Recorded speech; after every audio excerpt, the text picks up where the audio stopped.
আমি অ্যাডভোকেট জুয়েল আজাদ। আজকে সুপ্রিম কোর্টে নারী মৃতদেহ একজন নারী ডক্টর দিয়ে পোস্টমর্টম কেন করানো হবে না, এই মর্মে আমরা একটা গাইডলাইন চেয়ে হাইকোর্টে একটা রিট করেছি এবং রিটের শুনানি অন্তে বিজ্ঞ আদালত মঞ্জুর করেছে এবং আপনার গভর্নমেন্টকে শোকজ করেছে, নোটিশ দিয়েছে যে কেন এরকম গাইডলাইন ফর্ম করা হবে না।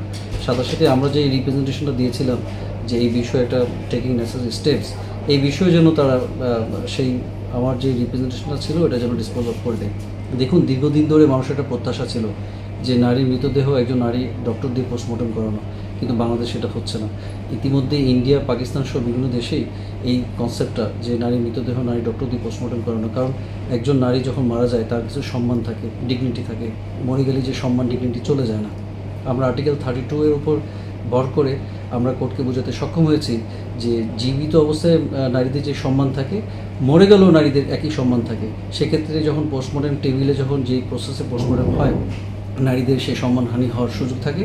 সুতরাং এই সম্মানহানি যেন না হয়, সেক্ষেত্রে নারী ডক্টর থাকলে আমার মনে হয় যারা মরহুম পরিবার তাদেরও একটা তৃপ্তি থাকবে যে আমার মেয়ে বা বোন বা যারা মারা যায় তাদের পোস্টমর্টমটা যেন একজন নারী ডক্টরই করে।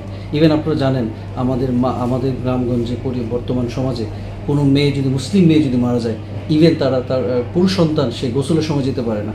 সেক্ষেত্রে পোস্টমর্টম তো আরও একটা সেন্সিটিভ বিষয়। সুতরাং এই বিষয়টি আমরা কোর্টে নলেজে নিয়ে আসছি। কোর্ট সন্তুষ্ট হয়ে সকলের বিরুদ্ধে রুল জারি করেছে এবং এবং এবং এই রুলটা ছিল কেন নীতিমালা গ্রহণ করা হবে না সে মর্মে।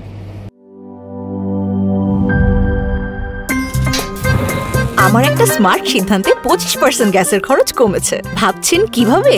সাধারণ গ্যাস স্টোভ বদলে আমি এনেছি আরএফএল গ্যাস স্টোভ। এর সাইন্টিফিক নজল ও ব্রাস বার্নার ক্যাপ সমানভাবে তাপ ছড়িয়ে রান্না করে দ্রুত, তাই গ্যাসও বাঁচায় 25%, টাকাও বাঁচে 25%। আরএফএল গ্যাস স্টোভ নিরাপদ ও গ্যাস সাশ্রয়ী।